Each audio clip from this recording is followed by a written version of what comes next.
The Near Futurist, a podcast with Guy Clapperton. Hello, and thanks for downloading The Near Futurist, a show presented by me, Guy Clapperton. Today I'm going to be talking about children, much as I was in the last episode, not that everyone listens to them in order, and this time I'm going to focus on safety. But first, the usual stuff about who you're listening to. I'm Guy Clapperton, a technology journalist, event MC and media trainer with over 30 years experience. You might have heard me or seen me on the BBC occasionally, read some of my books including the new one, The Extraordinary MC, or seen me in The Guardian, New Statesman Tech and elsewhere. In normal times I go to a lot of conferences. Currently I sit here and attend virtual ones and hear futurists talking about their forecasts about the decades to come.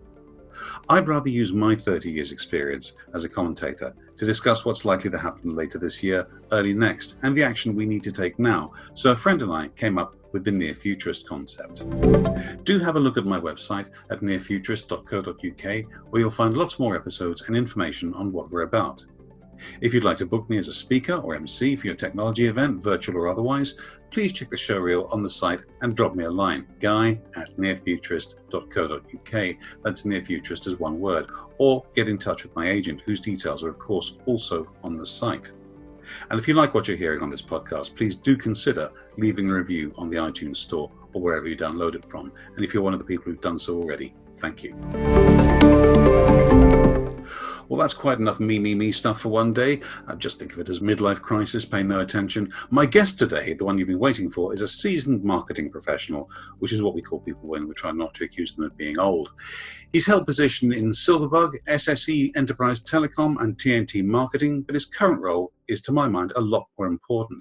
He's working as Chief Marketing Officer of the SafeToNet Foundation, a group that promotes child safety online.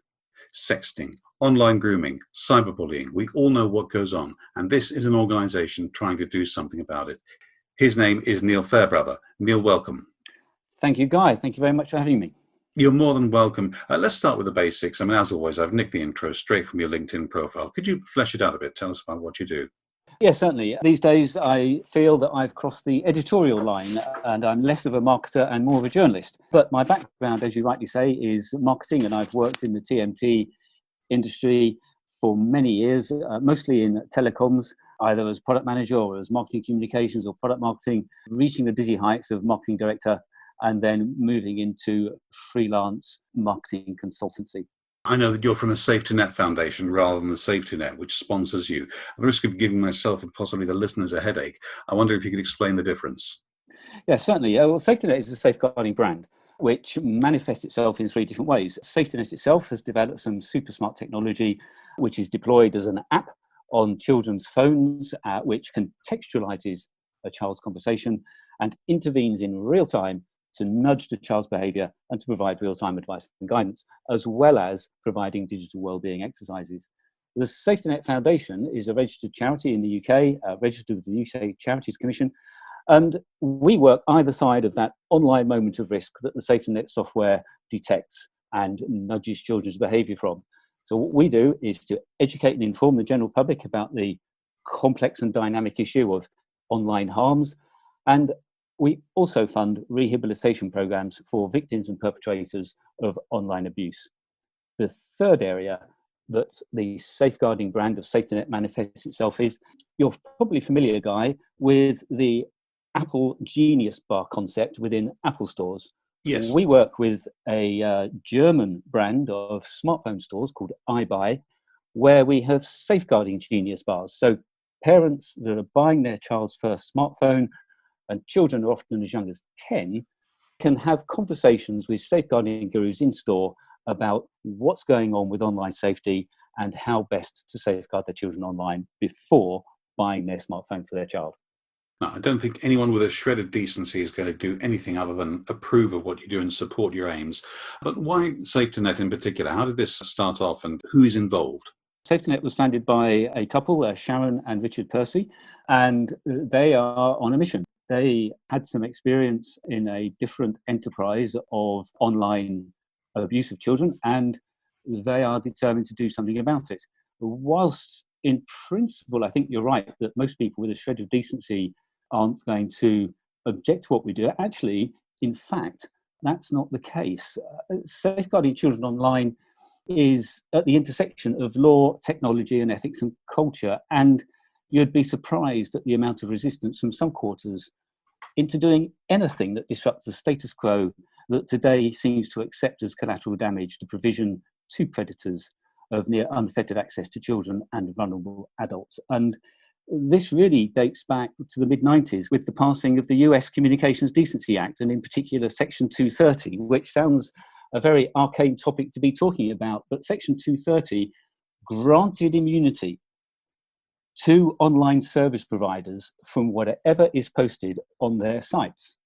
And that, combined with the switch from the subscription service model to the advertising model, where the volume of accounts is king, is the cause of so many of the issues that we have today. And many organizations are fighting tooth and nail to change this status quo because of the existential threat that they see it poses to them because of the liability issues. So it's commerce rather than, say, extreme libertarianism driving opposition to you. Would that be a fair comment? Yes. Now, the examples I've mentioned early on with my little list at the opening of the show, online grooming and so forth, a mini list, they're pretty straightforward. But there are counterexamples dependent on the culture. For example, the age of consent isn't consistent even between Britain and France, and we're neighbours.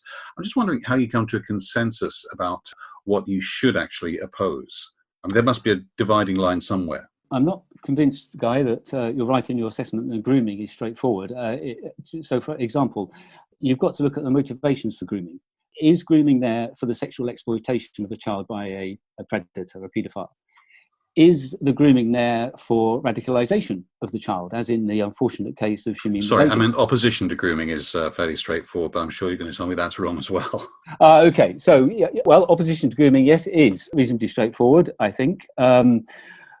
But the age of consent is a little bit of a red herring because it's actually the age of what a child is. And in the UK, and in fact in France, most European countries, the USA, but not all countries around the age of a child is in fact 18.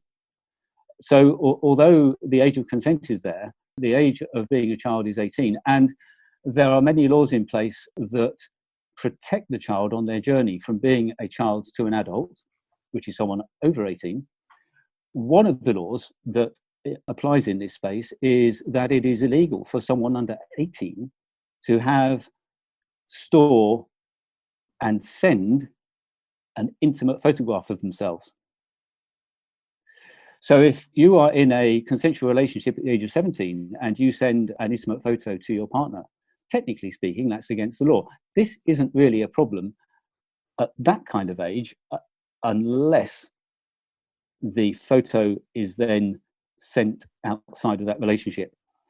If a 10-year-old is sharing those photographs, then I think there's a bit more of a problem.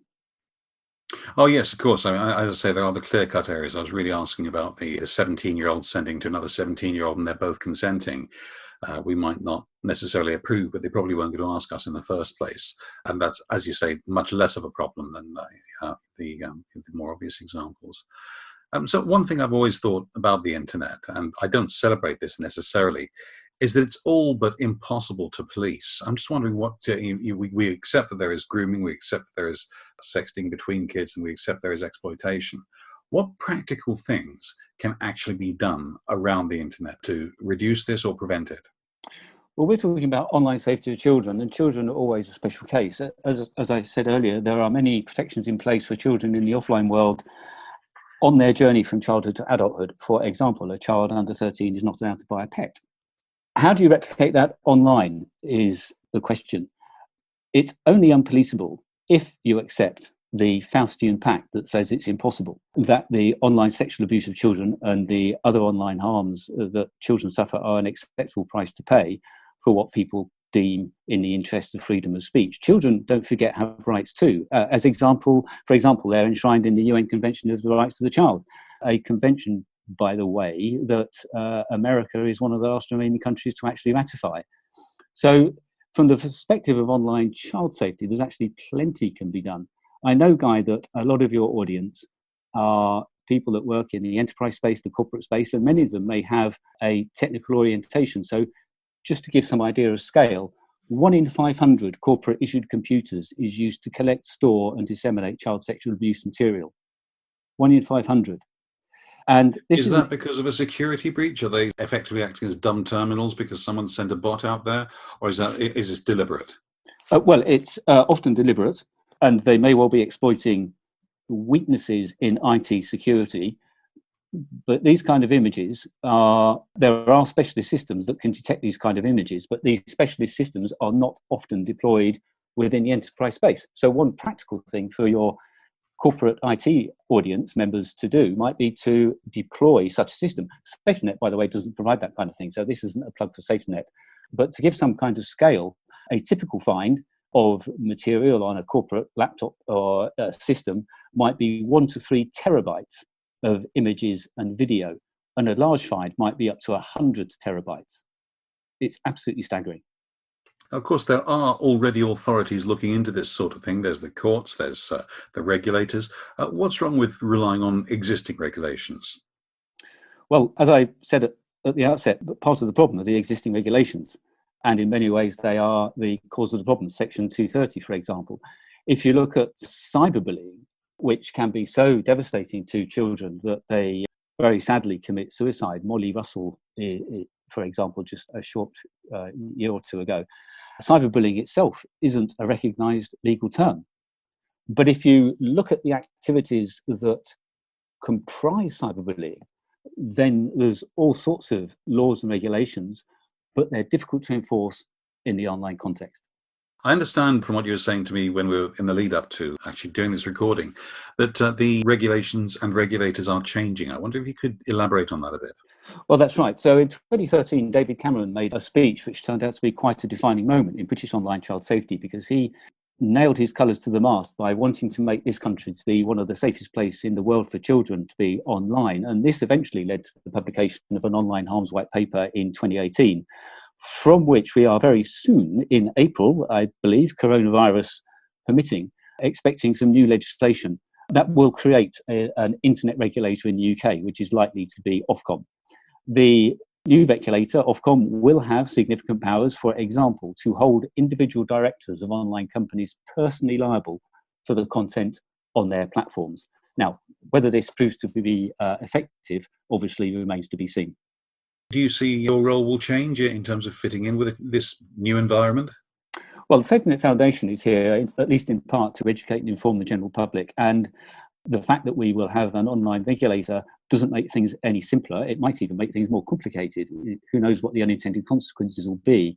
SafeToNet itself is obviously in it for the long haul, and their technology, being an AI-powered keyboard, is platform agnostic. So it doesn't really matter what the platforms do, whether they go completely dark and fully encrypted or not, their platform will continue to help safeguard children. Let's say I'm surfing the web, and as we used to say in the 1990s, and I come across something that's making me uncomfortable. Maybe it's a child image, something like that. What do I, as an individual, actually do about that? Okay, in the case of child sexual abuse material, then probably the best thing you can do is report the URL to the Internet Watch Foundation's reporting portal. If you search for IWF.org, I believe it is, then you will find a portal where you can deposit the URL. Now, it's very important to regard this material as the scene of a crime that you are not supposed to interfere with. So do not look at it. Do not go back to look at it again to see if something's happened. Don't store it yourself. Do not keep it. Just report it and move on. Let the experts handle it, and you never know, you may have helped rescue a child. Well, that would be marvellous, but doesn't your computer automatically take a cache sort of snapshot of many of the websites you've looked at, just so it doesn't have to load them all over again next time around? Clear your cache. Yeah, okay, fine, clear your cache. That makes sense. What if I'm a child and I find the same thing? I mean, I'd have a different need. You know, I'd need protection. What if your kids have found the same thing? What should they do?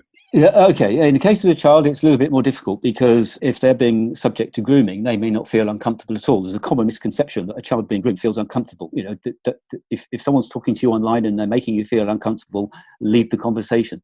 That, unfortunately, is not the case with grooming. Grooming actually feels nice.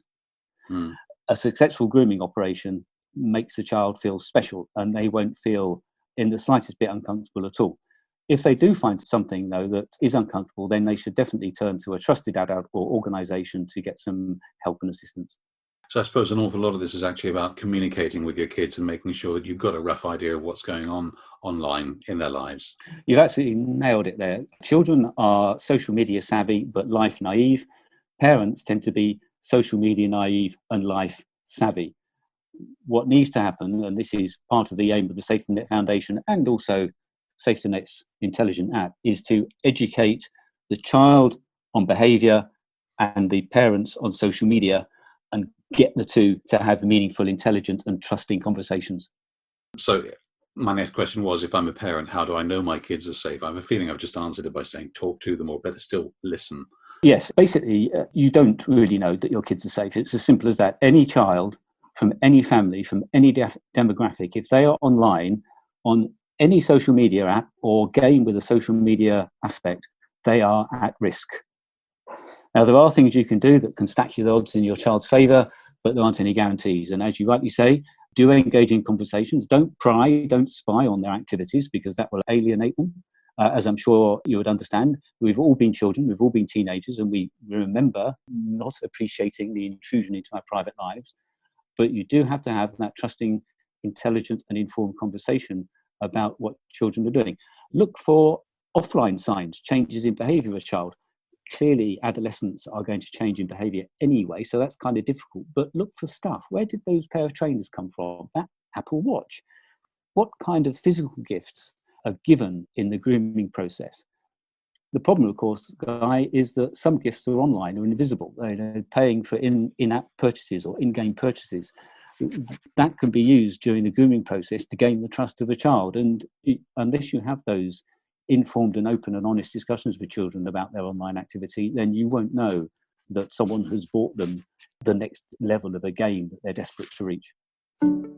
Okay, finally, if you could tell us something about where listeners can find out more and maybe get involved or find out about yourself, your activities and the organisations.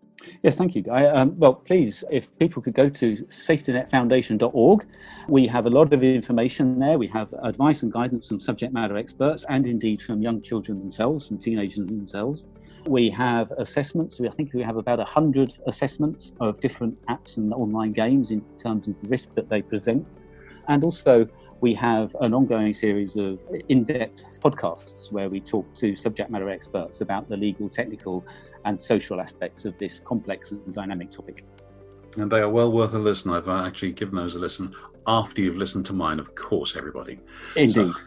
But they are very good. So thank you, Guy. Neil Fairbrother of the SafeToNet Foundation, thank you very much for joining me. My pleasure, Guy. Thank you very much indeed.